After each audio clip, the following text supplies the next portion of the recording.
નમસ્કાર મિત્રો, આજના વિડીયોમાં આપણે જાણીશું ભીમાશંકર જ્યોતિર્લિંગ વિશે।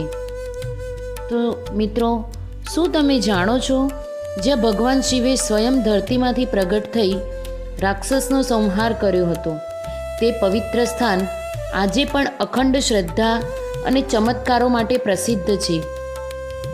તો મિત્રો, આજે આપણે વાત કરીશું ભગવાન મહાદેવના 12 જ્યોતિર્લિંગોમાંથી એક ભીમાશંકર જ્યોતિર્લિંગની। તો ચાલો જાણીએ જ્યોતિર્લિંગ શું છે। હિન્દુ ધર્મમાં જ્યોતિર્લિંગ એ ભગવાન શિવનું તેજસ્વી સ્વરૂપ છે, જ્યાં તેઓ સ્વયંભૂ પ્રકાશ સ્વરૂપે પ્રગટ થયા હતા।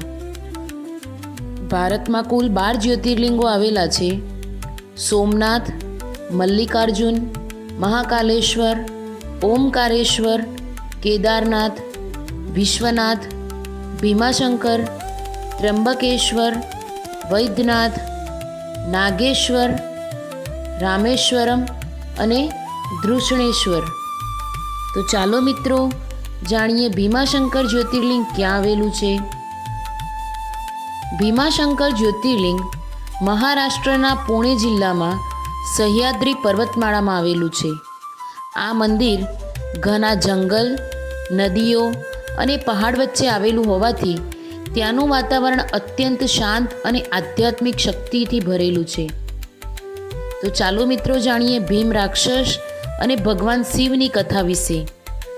પ્રાચીન કાળમાં કુંભકર્ણનો પુત્ર ભીમ નામનો ભયાનક રાક્ષસ હતો। તેને ભગવાન બ્રહ્માથી અદ્ભુત શક્તિઓ પ્રાપ્ત થયેલી હતી। ભીમે પોતાની શક્તિના ઘમંડમાં દેવતાઓ, ઋષિમુનિઓ અને નિર્દોષ લોકો ઉપર અત્યાચાર શરૂ કરી દીધા હતા। તેણે ભગવાન શિવના મહાન ભક્ત કામરૂપેશ્વર નામના રાજાને કારાગારમાં બંધ કરી દીધા। કારાગારમાં પણ રાજાએ ઓમ નમઃ શિવાયનો જાપ ચાલુ રાખ્યો। તેમની ભક્તિથી પ્રસન્ન થઈને ભગવાન શિવ સ્વયં ધરતીમાંથી પ્રગટ થયા અને ભીમ રાક્ષસનો સંહાર કર્યો। આ સ્થાન એ જ છે જ્યાં આજે ભીમાશંકર જ્યોતિર્લિંગ સ્થિત છે। તો ચાલો મિત્રો જાણીએ ભીમા નદીનો ઉદ્ભવ કઈ રીતે થયો। માનવામાં આવે છે કે ભીમ રાક્ષસના સંહાર પછી ભગવાન શિવના પરસેવાથી ભીમા નદીનો ઉદ્ભવ થયો, જે આજે પણ પવિત્ર નદી તરીકે પૂજાય છે। ભીમાશંકર મંદિરની વિશેષતાઓ વિશે જાણીએ। મંદિર નાગર શૈલીમાં બનાવવામાં આવ્યું છે। મંદિર પરિસરમાં પ્રાચીન શિલ્પકલા જોવા મળે છે। અહીં શિવલિંગ સ્વયંભૂ છે। શ્રાવણ મહિનો અને મહાશિવરાત્રિ ઉપર વિશેષ ઉત્સવ થાય છે।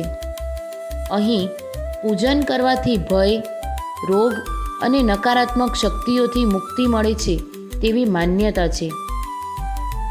તો ચાલો મિત્રો જાણીએ ભીમાશંકરના દર્શનનો મહિમા। ભીમાશંકરના દર્શનથી પાપનો નાશ થાય છે, શત્રુઓથી રક્ષા મળે છે, જીવનમાં શાંતિ અને સમૃદ્ધિ આવે છે, મનોકામનાઓ પૂર્ણ થાય છે। તો મિત્રો, ખાસ કરીને સોમવાર અને મહાશિવરાત્રિ પર અહીં દર્શન કરવાથી અનેક પુણ્યો મળે છે। ભીમાશંકર મંદિર આજુબાજુ ઘાટા જંગલ અને ઊંચા પહાડો હોવાથી અહીં ઉર્જાનું વિશેષ કેન્દ્ર માનવામાં આવે છે। અહીં ધ્યાન સાધનામાં લોકોને વિશેષ આધ્યાત્મિક અનુભવ થાય છે। તો મિત્રો, ભોળાનાથની કૃપા તમને હંમેશા મળતી રહે।